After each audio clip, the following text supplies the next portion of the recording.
Alright folks, here's another story flying under your liberal media radar. Let's see if we can make sense out of it.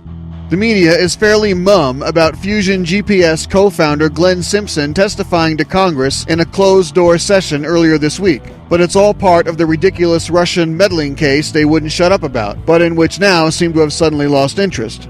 Simpson was called before Congress because about a month ago, Hermitage Capital CEO Bill Browder testified before the Senate about several key Russians who were working with Fusion GPS at the time. One of the high-ranking Russian officials was Pyotr Katsev, who, while in several other positions in Moscow, is also vice president of Russian Railways, a company in which the regime of Russian President Vladimir Putin is the sole shareholder. Through mingled governmental and private sector relationships like these, Putin can easily deputize and pay his oligarchs for special projects. Browder believes Katsev was working for Putin trying to repeal the Magnitsky Act, which among other things keeps Russian officials out of the U.S. banking system. Katsev then hired Glenn Simpson and Fusion GPS, who as part of that work launched a smear campaign against Browder, quarterbacked by Natalia Veselnitskaya. If her name sounds familiar, it's because she's the Russian babe who met with Donald Trump Jr., Jared Kushner, and Paul Manafort, who believed they were meeting to get dirt on Hillary, but were disappointed when the meeting turned out to be all about the Magnitsky Act. Veselnitskaya has also appeared in several left-wing feminist protests.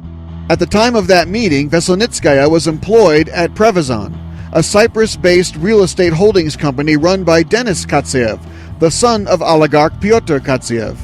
Are you with me so far? Browder also claims that Prevezon's law firm, Baker Hostetler, also hired Fusion GPS. During this time, Prevezon was knee-deep in a money laundering case in which the attorney for the state of New York froze millions of dollars in assets belonging to Prevezon. It was for exposing this fraud in Prevezon that Sergei Magnitsky was beaten to death in a Russian prison in the first place, which sparked the Magnitsky Act. Magnitsky discovered and exposed a $230 million fraud when he was hired by Browder. Are you still with me? Why does all of this matter? I'm glad you asked. You see, while all of this was going on, it was Fusion GPS that commissioned the bogus dossier about President Donald Trump hiring prostitutes while in Moscow. And that's not all. Both Democrats and Republicans also paid Fusion GPS to invent dirt against Trump. Simpson admits Fusion was working with the Russians during this time. So now you know why the story is flying under the radar. It goes against the Trump-Russia collusion narrative. There's more evidence that Russia was working against Trump rather than colluding with him against Hillary to help him win the election. Thank you for listening. Don't forget to subscribe and donate at theraywarnershow.com.